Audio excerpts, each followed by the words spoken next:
జనసేన ఆవిర్భావంలోనే సంప్రదాయ రాజకీయాలకు మార్పుని సందేశం ఇచ్చింది. ఆ మార్పులో భాగంగానే ఈ రోజుతో 9 జిల్లాల సమీక్షా సమావేశాలు జరిగాయి.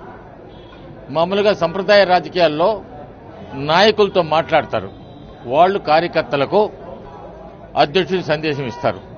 ఆ విధంగా కాకుండా నేరుగానే జనసేన కార్యకర్తలతో, ముఖ్య నాయకులే కాదు 10 సామాన్య కార్యకర్తలతో గత 4 సంవత్సరాల నుంచి ఈ పార్టీ కోసం అవిశ్రాంత పోరాటం చేస్తున్నారో వాళ్ళందరితో నేరుగా మాట్లాడుతూ ఉంటే వాళ్ళ ముఖాల్లో ఒక విధమైన సంతృప్తి ఉంది.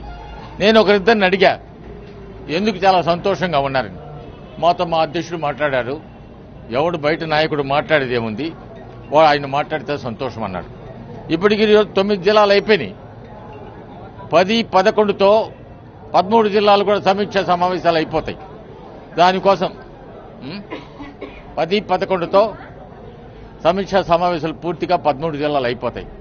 ఆ తర్వాత మమ్మల్ని తోట చంద్రశేఖర్ గారి ఆధ్వర్యంలో జనరల్ సెక్రటరీ కృష్ణారావు గారితో కలిసి పార్లమెంటరీ కమిటీలు లిస్టు తయారు చేయమన్నారు. ఆ లిస్టు కూడా తయారైపోయి ఉన్నాయి.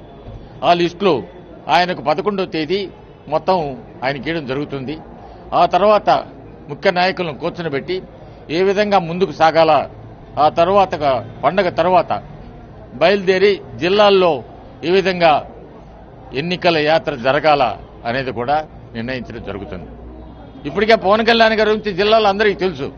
కాకపోతే ఈ నెలాఖరు లోపల పండగ కాగానే అమరావతి మేమంతా విజయవాడలో ఉంటాం, ఒక్కొక్కసారి ఒక్కో జిల్లాకు పోవడం మళ్లీ రావడం. ఆ ఎన్నికల స్ట్రాటజీ గురించి ఆయన చాలా బాగా ఆలోచించున్నాడు. ఇందాకనే చెబుతున్నాడు, ఆ స్ట్రాటజీ అంతా నాకు తెలుసని. అటువంటి స్ట్రాటజీతో ముందుకు సాగుతాం. తప్పకుండా 2019లో ఎన్నికల్లో విజయం సాధించేదానికి మార్గం సుగమమైందని కూడా తెలియజేస్తున్నారు. Please subscribe to new waves.